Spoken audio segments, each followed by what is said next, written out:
এরম করে ঝাল ঝাল করে মুরগির গোশ ভর্তা করলি ভুনা গোশ রেখে সব গামলা ভরে ভাত খাই উঠবে গ্যারান্টি।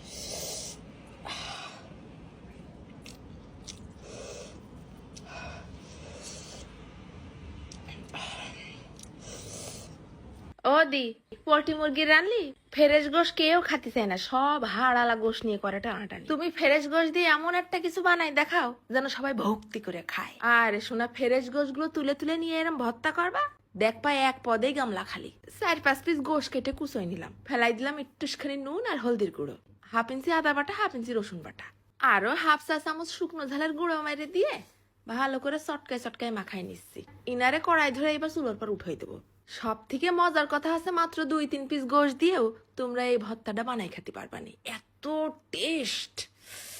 তারপরে একদম লো আছে মুরগির গোশটা জাল করে সিদ্ধ করে শুকোই নেব। তারপরে ঘপ ঘপ করে তেল ঢেলে গরম করে নিয়ে ভাইজে নিছি 10টা শুকনো ঝাল আর 4টে কাঁচা ঝাল। জিবলের আজকে কোনো ক্ষমা হবে না। এরপর ওই তেলের মধ্যেই ফেলাই দিলাম বেশ 8-10টা রসুনের কুয়া। কিছুক্ষণ ভাজা হয়ে আসলে দিয়ে দেবো 1 মুঠখানি পেঁয়াজ কুচি, তারপরে একেবারে লাল লাল মুসমুসে করে ভেজে নেবো। ঘিরান যা হবে না।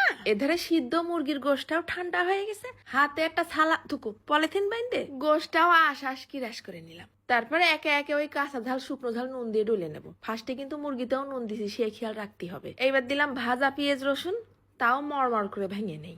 ঝাল পেঁয়াজটা সুন্দর করে মাখানো হলে ফেলাই দেবো ওই মুরগি, এমন করে মাখতে হবে যেন হাতেই রান্না হয়ে যায়। দিলাম আবার বেশ খানিকটা ধনেপাতা কুচি, কাঁচা পেঁয়াজ আর একখান বড় সাইজের লেবুর রস। ঘপ ঘপ করে ঢেলে দিছি আবার গ্যালন খানিক সর্ষের তেল। মাখানোর কালার দেখেই তো জিবলিটা হাঁটুর সাথে আর কপালের সাথে উপর নিচ বাড়ি খাচ্ছে। কি ডাক হইছে ফ্রেশ গোশ নিয়ে করে সব ঠেলাঠেলি। ভুনা গোশ রান্তি বসলি, তার মধ্যে 2-4 পিস সাদা গোশ উঠে নিয়ে আসি এরম ভর্তা করবা, এক মুরগি দিয়েই 2 পদ হয়ে যাবে। তবে এইরকম করে ভর্তা বানালে তোমার ভুনা গোশ বেঁচে যাবে, আমি গ্যারান্টি দিচ্ছি। এত টেস্ট একবার খালি স্মরণে থাকবে না বহুদিন। শুধু জিবলে কেন, কলজে ফ্যাপসা পাকস্থলী সব মনে রাখবে না। ঝাল তো হয়েছে কলজে সিরা, সাথে লেবু টক টক আর ভাজা পেঁয়াজ রসুন কাঁচা পেঁয়াজ।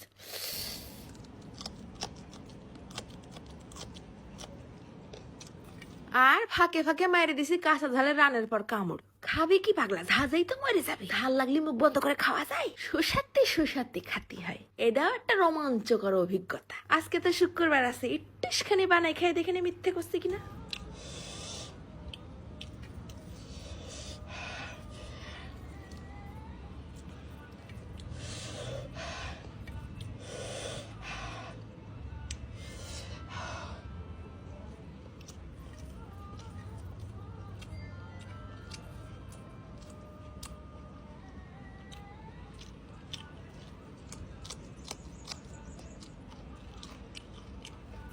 অনেকে আবার কমেন্ট করে, আরে এই বিটি শুধু ঝাল দেখায়, খায় না। তাই তাগের জন্য একটু ভয়েসটা অন করে শুনোই দিলাম। এত ঝাল ঝালের মধ্যে মুরগির আশ পড়তেছে দাঁতের নিচে, আর কথা করতে পারতেছি না, চলে যাচ্ছি। ধন্যবাদ।